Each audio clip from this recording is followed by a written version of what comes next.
समाज के बीच झगड़े करवाए जा रहे हैं, जो अपने से बड़ा किसी और को नहीं समझते हैं, वो कैसे योगी हैं।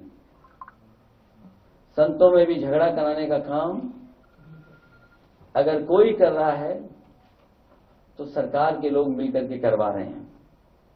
हमारे यहां कहा जाता है कि जो जितना बड़ा संत होता है, ये हमारी परंपरा रही है जो हम लोगों ने सीखी और समझी है और जानी है, कि हमारे यहां कहा जाता है कि जो जितना बड़ा संत होता है वो उतना ही कम बोलता है, और जब बोलता भी है तो जन कल्याण के लिए, इसलिए उसके वचन प्रवचन कहलाते हैं।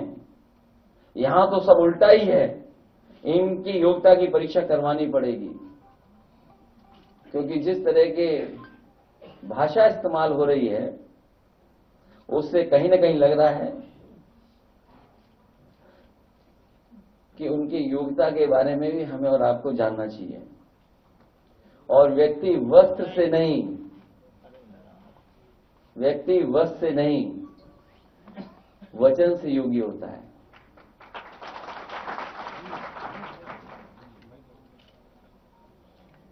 जो लोग हमेशा अमृत काल को याद दिलाते हैं, ये आजादी का नहीं बर्बादी का अमृत काल है, और नकारात्मक लोगों का भी।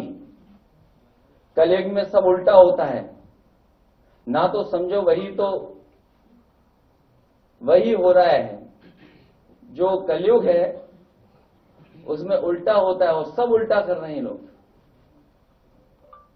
हमारे यहां ये माना जाता है कि जितना बड़ा ज्ञानी होता है वो उतना ही चुप रहता है, इसलिए हमारे यहां मौनी और मुनि की परंपरा रही है।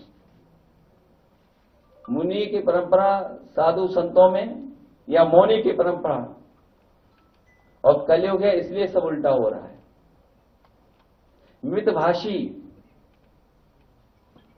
मितभाषी वाचाल बन गए हैं आजकल। वो मितभाषी नहीं बन रहे हैं, उनका सुनिए क्या कह रहे हैं आजकल। मृदभाषी कटुभाषी बन गए हैं, सत्य वचनी झूठे प्रचारक बन गए हैं, अभय निवारण करने वाले भय का प्रसारण कर रहे हैं, परोपकारी लोग अत्याचारी का काम कर रहे हैं। जिनका काम सरकार चलाना है वो बुलडोजर चला रहे हैं, और विकास का प्रतीक विनाश का प्रतीक बन गया है। और अभी सुना होगा हमने और आपने कि किसी भी सरकार को इस तरीके से सुप्रीम कोर्ट ने नहीं कहा होगा जिस तरीके से इस सरकार को कहा है। और सुप्रीम कोर्ट ने जो कहा, ये पहली बार ऐसा हुआ है कि देश में पहली बार सुप्रीम कोर्ट ने बुलडोजर एक्शन के खिलाफ उत्तर प्रदेश सरकार पर 25 लाख का भारी भरकम जुर्माना लगाया है। अगर कहीं ऐसा हुआ हो तो बताइए।